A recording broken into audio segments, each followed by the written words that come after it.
आज म्हणता म्हणता 6 महिन्यांचं झालं आमचं बाळ. पण त्याच्या येण्याआधीच जोडली होती आमची त्याच्याशी नाळ. त्याचं पहिलं रडणं, पहिलं हसू, त्या लहानशा हाताचा स्पर्श, एकटी एकटी घाबरलीस ना. आईच्या मनी उमटलं प्रेम, निखळ प्रेमाचा हर्ष.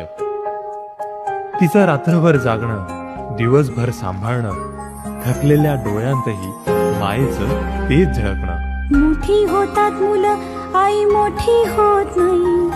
खुशीत नसतं पिल्लू तेव्हा घाबरतेच रे आई. 6 महिन्यांचा हा प्रवास प्रेमानं सजलेला, आईच्या मिठीनंच प्रत्येक क्षण आनंदाने उजळलेला. आज ह्या टप्प्यावर करूया थोडं तिचं कौतुक खास. कारण नित्यांशचा अंश असती त्याचं प्रेम, त्याचा श्वास.